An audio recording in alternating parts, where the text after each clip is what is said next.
कि घुटनों पर रेंगते रेंगते ज़मीन पर खड़ा हो गया। माँ तेरी छाव के आंचल में ना जाने कम में बड़ा हो गया। जी हाँ, माई मदर, जिन्होंने बचपन में हमें उंगली पकड़कर चलना सिखाया।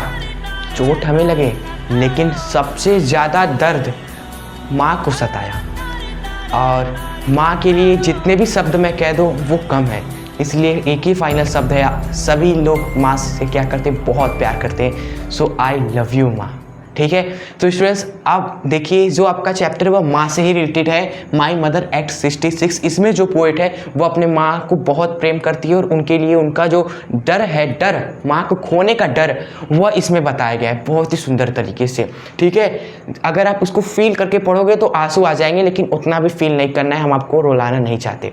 सो ये सेंटर आइडिया आपका बहुत इंपॉर्टेंट है, आपका द माई मदर एट 66। इस सेंटर आइडिया को हमारे साथ अच्छे से एक एक लाइन समझिएगा। क्लियर? सो आइए स्टार्ट करते हैं इस वीडियो को। पेन कॉपी उठा लीजिए।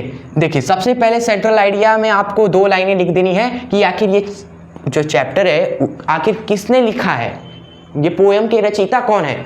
सो लिखेंगे the poem my mother at 66 is composed by an Indian poet Kamala Das. ठीक है, तो स्टूडेंट्स कमला दास आपकी क्या एक महिला है, एक लेडी है। सो यहाँ पर ये इंडियन पोएट कमला दास नहीं, ये पोएम लिखा है माई मदर एट 66।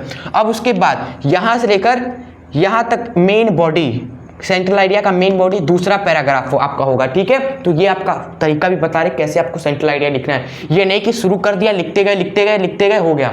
मेथड होता है, पहले 2 लाइनों में आपने ये लिख दिया इंट्रो, उसके बाद मेन बॉडी, आप अगले पैराग्राफ 1 लाइन छोड़ने के बाद स्टार्ट करिएगा। ठीक है, और क्या लिखना है वो आपको बताते हैं, पढ़िए हमारे साथ। In this poem poetess shows fair of losing her mother. देखिए इस पोएम में जो आपकी कवियत्री है, पोएटेस मतलब कवियत्री, वह दिखाती है डर ऑफ लॉसिंग हर मदर। यानी कि स्टार्टिंग में ही आपने बता दिया कि इस पोएम में क्या है, इस पोएम में कवियत्री है अपने माँ को खोने का डर दिखाती है।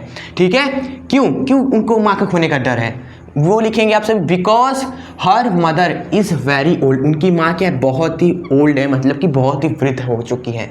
ठीक है, उसके बाद लिखेंगे it seems that she will die soon. ये ध्यान दीजिए, ऐसा लगता है, इट सीम्स मतलब हो गया ऐसा लगता है कि सी विल डाई सून, वह जल्द ही मर जाएंगी। ऐसा उनके माइंड में चल रहा होता है, वह सोच रही होती है कि मेरी माँ बहुत ही वृद्ध हो चुकी है, बहुत ही वृद्ध हो चुकी है, मुझे बहुत ही डर है उनके खोने का। कहीं ऐसा नहीं लग रहा है कि कहीं वो छोड़ के चली ना जाए, ऐसा उनको अंदर डर है। ठीक है, तो उसके बाद पोएटेस इस सोच से poetess get scared of this thought. Poetess ये सोच कर बहुत ही डर जाती है, अरे ये क्या सोच रही हूँ मैं, माइंड से निकाल तुरंत फ्रेश होने की कोशिश करती है और इस सोच से बाहर निकलने के लिए to come out from this negative thought she looks outside the car.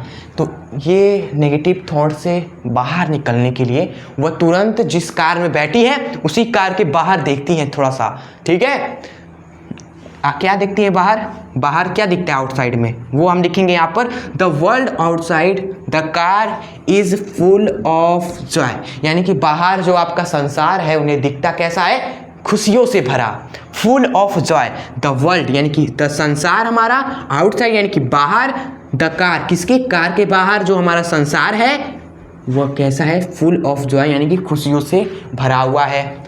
उसके बाद कोमा में लिखा है trees running fast. Trees running fast, इसका मतलब है कि जो पेड़ है वह तेजी से दौड़ रहे हैं। भाई पेड़ तो दौड़ता नहीं है, वो कार में जा रही तो उन्हें क्या दिखा, जब कार में आप जाओगे तो आपको दिखेगा ना कि ट्रीज आप किस तरह से दौड़ रहे एक तरीके से, क्योंकि आप क्या रुके हो, विरामावस्था में हो, तो आपको लगेगा कि ट्रीज आप क्या है, ट्रीज दौड़ रहे हैं। तो ऐसा उन्हें दिखा। एंड उन्हें दिखा ये कि दूर काफ़ी सारे जो बच्चे हैं वह बहुत ही खुश दिख रहे हैं। ठीक है, उन्हें दिखा कि कुछ बच्चे हैं बाहर में जो बहुत ही खुश है, हैप्पी है। ठीक है, खेल रहे हैं अपना मज़े में, कोई किसी का हाथ पकड़कर स्कूल जा रहा है तो कोई अपने घर जा रहा है तो कोई बैट बॉल खेल रहा है, यानी कि सारे बच्चे खुश है, बाहर का संसार एकदम फर्स्ट क्लास है। ठीक है, उसके बाद लेकिन फाइनली आप देखिए यहाँ फिनिश होने के बाद ये आपका मेन बॉडी हो गया। अब आप देखिए लास्ट इंड लिखेंगे आप सभी, ठीक है, इंड। जब वो आप कार से कहाँ जा रही थी, एयरपोर्ट जा रही थी, ठीक है, एयरपोर्ट से वो आप कहीं और उनको रवाना होना था माँ को छोड़कर, ठीक है।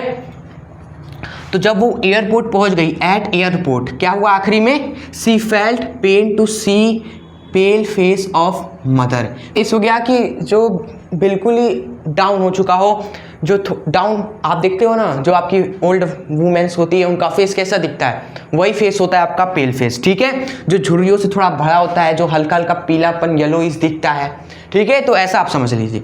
तो वो ये देखकर बहुत ही उनको क्या हुआ, पेन हुआ, क्योंकि लास्ट में अब वो एयरपोर्ट से रवाना होना था उन्हें, तो वो लास्ट बार अपने माँ को देख रही थी एयरपोर्ट पे, और यह देखकर she felt pain to see pale face of mother, ठीक है, लेकिन बट हाइडिंग हर टीयर्स, लेकिन बट हाइडिंग हर टीयर्स, अपने आंसुओं को छुपाकर, टीयर्स मतलब की होता है आंसू, अपने आंसुओं को हाइड करके यानी कि छुपाकर, द पोएटेस सेड, जो कवित्री है वो कहती हैं, सी यू सून अम्मा, यानी कि सी यू सून अम्मा, अब मैं चल रही हूँ, ठीक है।